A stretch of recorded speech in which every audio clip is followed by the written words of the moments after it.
Have you ever felt trapped in the past, afraid to move forward out of fear of losing what little comfort that you have today? Today we're going to take a look at a 2023 anime film called Maboroshi, which explores the devastating truth of being stuck in the situation and the need to move forward, even if it's hard.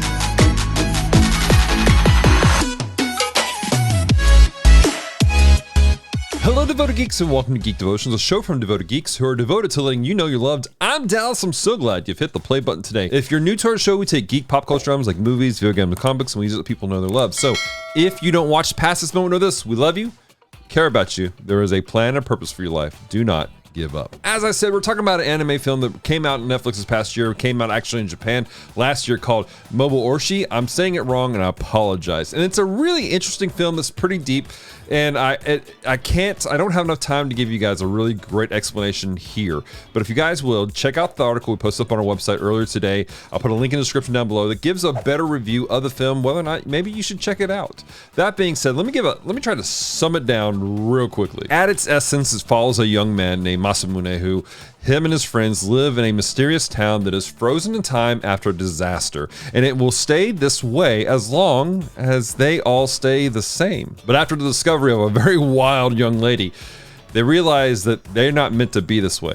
They need to move forward. And this young lady specifically, she needs to be able to leave this reality that they're in order for her to find the healing that she needs. The trick, however, is if she leaves, it could destroy the very world that they've been existing in for the last decade. This story highlights the truth about when we go through trauma, how holding on to certain things because we're trying to be safe can actually be more damaging to ourselves and to those around us. It's a painful fact, and we're doing this because we're trying to feel safe. We're grasping at the straws of the things around us, trying to hold on to something to ground us in the moment in the wake of a trauma that was beyond our control. But again, like I said, these are things that we have to learn to let go in order to get better.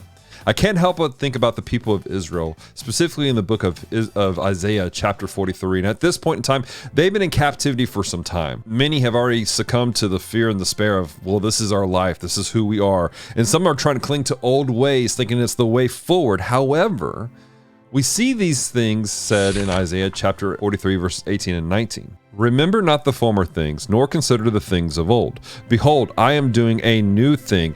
Now it springs forth. Do you not perceive it? Just like the characters in the film had to release their things they're holding on to from their past, the people of Israel had to release their things that they were holding on to and trust in the Lord as he led them out of the captivity that they had found them in. It's a scary situation, but it was something that was necessary and had to take place. Letting go of our past, letting go of grief and hurt and pain, and letting go of small things that from our past, it can be terrifying. Like I said before, we're holding on to them because we're just trying to hold on to something that's familiar, something that makes us feel safe. But holding on to those things actually hold us back from the healing that we have to have. They're being made whole again. We have to learn to let go and to trust God in the process as we move forward. My challenge for you guys is this: examine your life and ask, are you holding on to things that you should have let go a long time ago?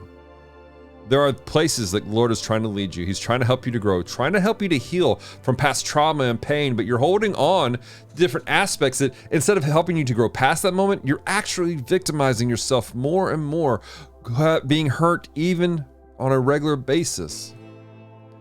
Letting go of certain things, it doesn't mean that you are forgetting people, loved ones, and places.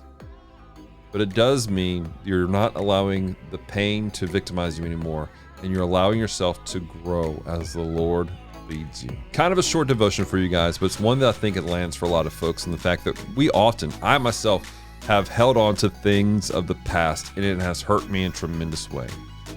Doubts, fears, insecurities, I've held on to those things, and they've actually stopped me from doing things that God needed me to do, from growing into walking into really great opportunities. My encouragement for you guys, like I said, is to let go of those things. And for our comment of the week, my question of the week, if you've done that, if you've let go of something and you've seen the fruit, will you do us a favor and leave a testimony of that in the comment section of this video? Let us know how you did that, because hearing those stories, it emboldens us, right? It encourages us so we can do the same thing. Another aspect of this being able to move forward is having community to help you. In the movie, the main characters were able to move forward because they were together doing this together. Community is important. It's essential. I want to invite you guys to be part of the Devoted Geek community. Check out our Facebook group, The Devoted Geek Life. Join our Discord channel. Be part of our social media presence. We're on Facebook, Instagram, X, Threads. Just look for Geek Devotions and be part of our community. Speaking of community, I want to give a very big shout out to our devoted Patreon geeks who help us do what we do. For as little as $1 a month, they help support Geek Devotions. They pay for our lights, our camera, our equipment, the stuff that we get to make these devotions, the ability to be able to go to events like GeekCon in Shreveport, Louisiana, and other things. They make that happen. They're backing us up and helping us to go out and let people know that they're loved, that they're cared for, and there's a plan and purpose for their lives.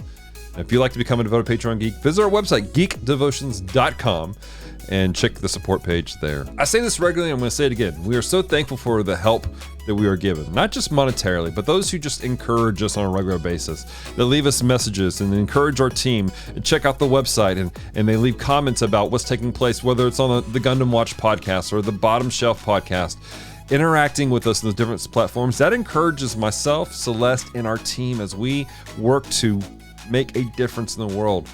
If you can't support us financially, that's okay, guys. You can share our videos, watch them all the way through, hit the like button. All those things help us to do that.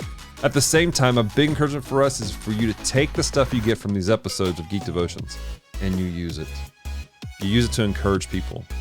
And you use it to take a next step in your own life and make a difference. I want to give a big shout out real quick to an amazing young lady named Amanda who's been helping us here at Geek Devotions. Every week she takes these devotions and she makes a little snippet called Thoughts of a Devoted Geek.